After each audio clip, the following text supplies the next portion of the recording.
What's going on, people? So in today's video, I'm going to be telling you all why muscles don't win fights.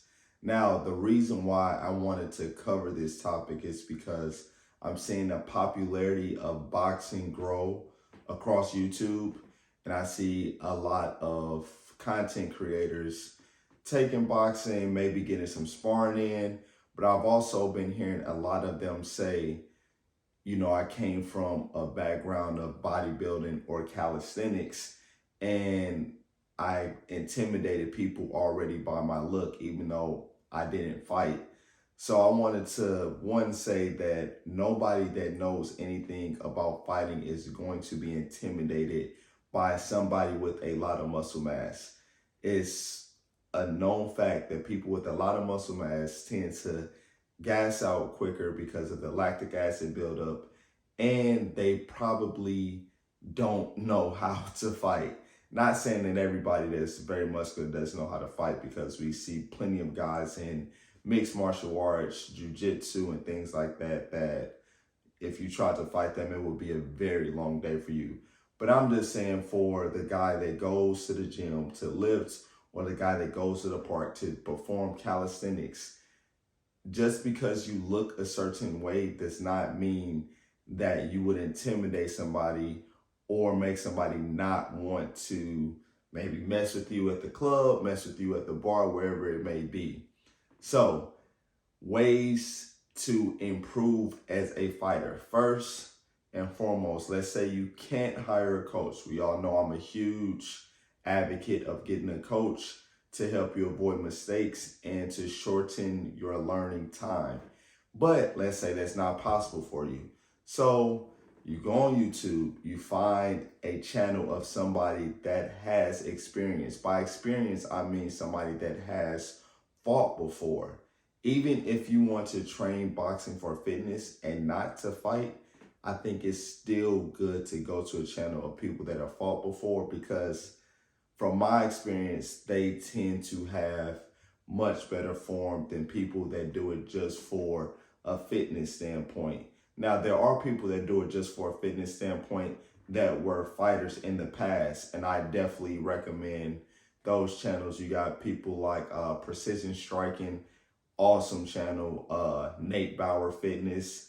Now, they cover it from like a fitness standpoint, but they also talk about their experience when they were actively fighting. And Precision Striking even has some of his old fights on YouTube.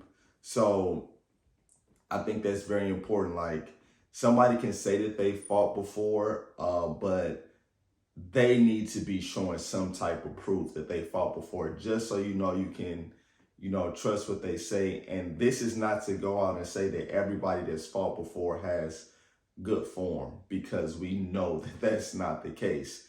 But if you're watching somebody, you can pretty much tell if their form is good, if they know what they're talking about, if they're actually going through drills that are going to help you improve as a boxer. Now, this isn't to say that weightlifting does not have its place in boxing either.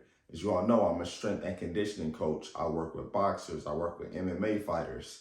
So weightlifting does play a part in the training for boxing or just combat sports in general. But it's all about how you lift. You aren't lifting to necessarily get big or get swole and have a ton of muscle mass. You're lifting for your sport. So you're lifting for performance. You want to have what's called now in social media functional muscles. So muscles that are functional, you want that mobility, you want that flexibility, and you want overall strength. So having strength does play a role in combat sports. Now notice I said having strength, not necessarily having muscle. So there's two different things there. Now, some people are probably like, well, look at wrestlers. Wrestlers are jacked. And yes, that is very, very true. But I can guarantee you they aren't strictly winning wrestling matches just because they have muscle. As I said before, muscles don't win fights. Now, a perfect way to balance, let's say you wanted to train combat sports, become a better fighter, and to, look a certain way, have a impressive physique. You just have to know that there has to be balance in there. So if you're doing it strictly from a recreational standpoint, then you can kind of divide up your time between the two, like 3 days a week lifting and 3 days a week of full body weight training. Or let's say that you want a very, very impressive physique where you may potentially be competing in the future in bodybuilding, men's physique, classic physique, whatever that may be, then you obviously need to prioritize your weightlifting, and you will need to be in some hypertrophy stages in order to build that muscle. Now, let's say, hey, I want to fight. So in that case, you need to prioritize fighting and your fight training. And that's going to be, you need to be training for your, whatever your martial art is, at least 5 days per week. Like if it's boxing, I recommend training boxing, 6 days a week.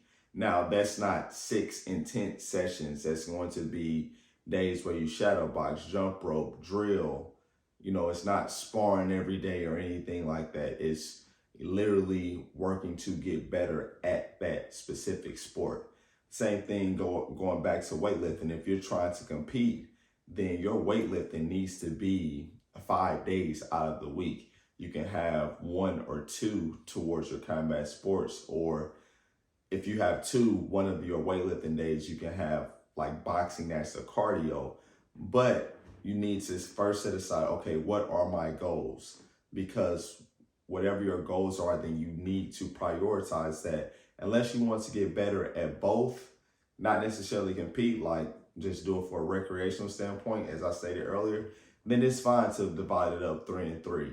But from my experience, when I got in the ring and fought, one, I was 34 years old training, so I knew time was ticking for me. I did not have a lot of time to get in there and get some fights in. And I don't have a lot of fights. I just have 2 fights. I'm 2-0, 1 knockout, which I got in my last fight. But I knew I needed to prioritize boxing training. And I came from a bodybuilding background.